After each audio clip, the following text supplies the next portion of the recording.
For updates on sports stories across the globe, Aaron Akirijola joins us. Good morning, Aaron. How are you today? Good morning to you, Aya. Good morning to you.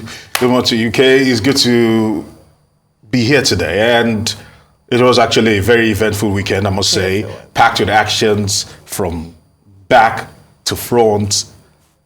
In every direction you actually look, it was actually laced with great moments. Left bitter taste in some mouths, and some actually were celebrated to the high heavens. Okay, let's start it off from the team that actually probably gave a massive gloss over this weekend. Yeah.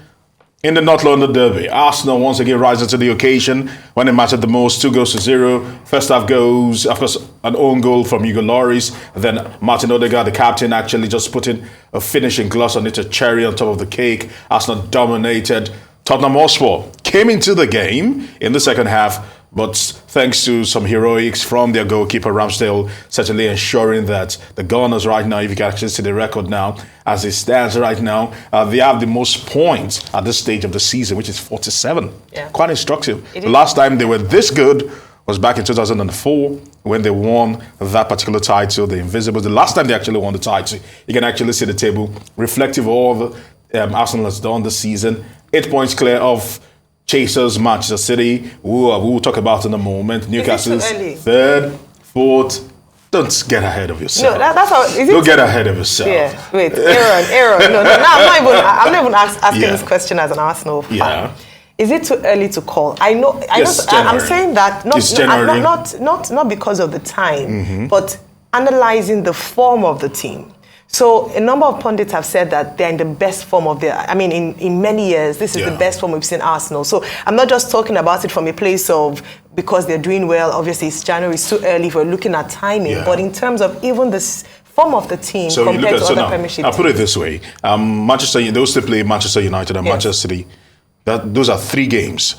Twice against Manchester City, one against Manchester United, that will determine whether or not they are title ready.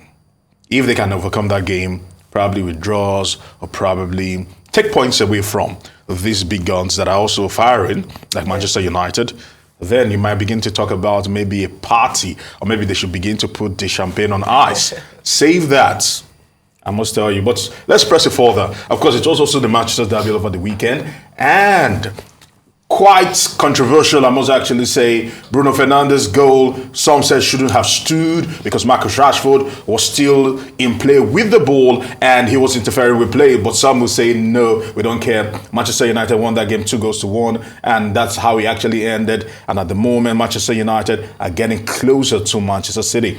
Away from that, quickly, because of time, I don't want to get into what the managers and the players are actually saying. Also, it was the El Clasico over the weekend, and Gavi and the gang just turned it up in style as Barcelona put to the sword Real Madrid. 3-0 was how he actually ended. Xavi winning his very first trophy, the Super Cup. Kudos to him. A very woeful performance and a very, very shambolic performance from the Los Merengues on the day. We expected so much from Real Madrid. They are the defending champions of the UEFA Champions League, but they failed to sizzle. Away from that, quickly, at the Australian Open, first of all, let's start it off with Rybakina. This is quite controversial because fans are actually hitting out at the Australian Open for snubbing the reigning champion, Rybakina, because they are claiming that she's not as good looking as other winners and not as marketable enough, so they're not putting her out there. But you look at that and you say to yourself that that's the world of sports. Sometimes they try to favor some over others, but that is not going to take the shine away from the Australian Open. As you actually press further, you actually get to see that as is by the moment, some are actually moving on. The Americans are doing very, very well for themselves. Coco Gauff getting past in the first round, and I must say that Danny Collins also in the mix. But the big one has to be the one that is actually coming in right now. One man won his first game this particular Australian Open, and he knows he has a fight in his hands. Talking about no other than Rafa Nadal. Rafa Nadal was made to work hard for his game against Jack Draper in the first today, just probably like an hour ago. So other matches are actually coming in. But Novak Djokovic, Rafa Nadal still remain the fans' favorites and the team's favorite to actually win this particular one. Of course, we have to mention the likes of Naomi Osaka that has actually withdrawn. Not forget getting. Also, Nick Kyrgios also withdrawing from the Australian Open. It's been quite painful for them. And before I actually open the floor to you guys, let's just talk about Tonumba Kokowa, who has been elected the Athletics Federation President region for the African region, and I must say kudos to what he has actually done. And at the moment, we're having Nigerians and Africans just doing great things across the plane. Well done, well done, well done. Thank you very much. So in terms of the Premiership, where do you see Manchester United going? With the way they have been playing under Ten Hag in recent time, they've hit a new high. Yes, they have hit a new high. But you know what they always say? Form is temporal, class is always permanent. They might be in form. Down the line, when the season gets rough, when the games are coming thick and fast, because there is a very clustered calendar because of the World Cup, then metals will be tested, then results will be tested, then mentalities will be tested. That is where we'll find out if they can actually match up to the likes of Manchester City that know how to win titles, because experience plays a lot in all of these things. Manchester United in unfamiliar territory for the first time in a long time, doing so well.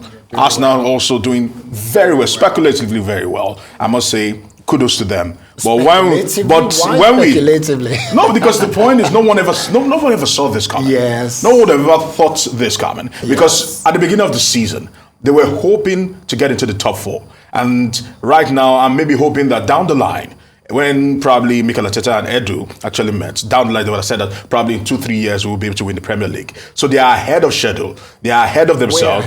Way ahead of themselves. But it will be tested. Okay, pressures will be on them. Very quickly then, what do you then say about what's happening to Liverpool? Liverpool, they used to call themselves the mentality monsters, and I think that has taken a lot from them. Last season's disappointment they've not been able to overcome that, and also losing Sadio Mane has been a huge loss. Probably that cannot be overstated. At the moment, they are lost at sea, and they will need to regroup themselves, because they know that if they want to make themselves attractive for buyers to come in and buy them from the FSG, they will need to get into the UEFA Champions League places. And at the moment, they are not looking. They are not looking like it. Thank you so much, Aaron Akorojola.